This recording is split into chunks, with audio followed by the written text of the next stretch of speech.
And welcome back to our Let's Eat Kitchen. Joining us this morning is Carole Murko from Berkshire Grown. She's here to tell us about canning some fruits and vegetables that we grow on our own, really to save some money as you go into the winter, right? Oh, great, yes. And today what I would like to do is a corn relish. And I think a lot of people probably don't grow corn, but they grow peppers and even some onions. And we have corn that we can get just at a local farm stand Anywhere, right anytime. down the street. Oh, yeah. Exactly.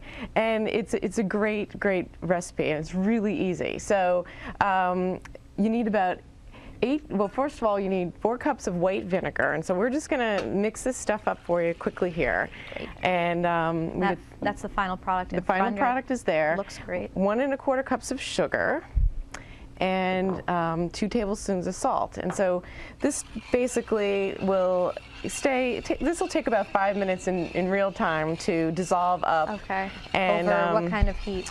Over medium-high heat. Okay. So once that's dissolved, imagine that it is, you add your 8 cups of corn. And as a rule of thumb, about 3 ears of corn produce 2 cups of Off the kernels, cob? Okay. right?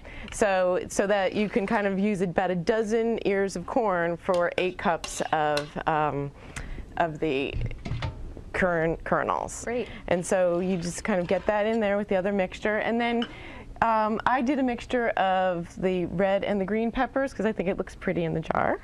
Nice. But you could, if you just like red, you could do red. If you like green, it doesn't matter.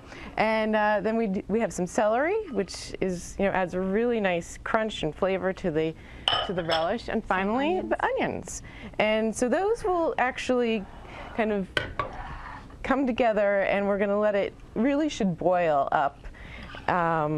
And you see how beautiful that looks. It's just, the colors are so... And all those great veggies, a lot of people are growing right in their own gardens. And isn't it great? And now have all this supply and want to do something with it. And one of the things in the Berkshires with Berkshire Grown is there's been this tremendous movement of buy local.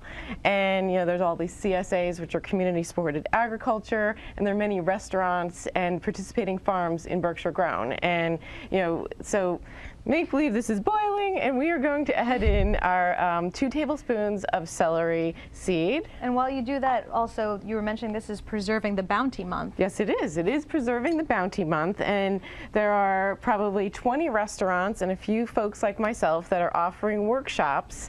And everybody's got their own little specialty. I know that the fellow at the Williamsville Inn in the Berkshires is he's got all kinds of fruit trees, so he's offering, I think, plum and that sort of thing. And well, Carole, we have about a minute left, okay, and I definitely want to get to the canning part. So the canning part is, meanwhile, we've had this boiling here. These cans are all sterilized, which is really important. I'm just going to move this down here.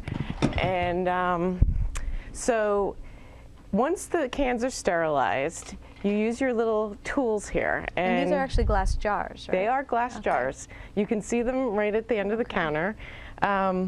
Place it on the counter, and then you use the funnel right here, and you just basically kind of get your mixture in. And it's important to sterilize them first. Absolutely. And that's one of the things that is key. But after the sterilization process, you get your mixture in here, which I've overshot it a titch, but you have a, I'm just going to get rid of some of this. And how long will this keep? About a year. A year, so, and store it in your pantry? Or? I would keep it in a cool, dark place. Okay. But here's the other thing. Here's the lids, which are also being sterilized separately.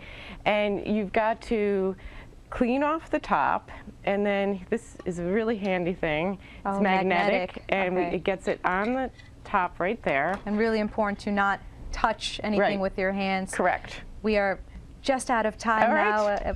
Great tips. Carole, thank you so much for sharing this with us.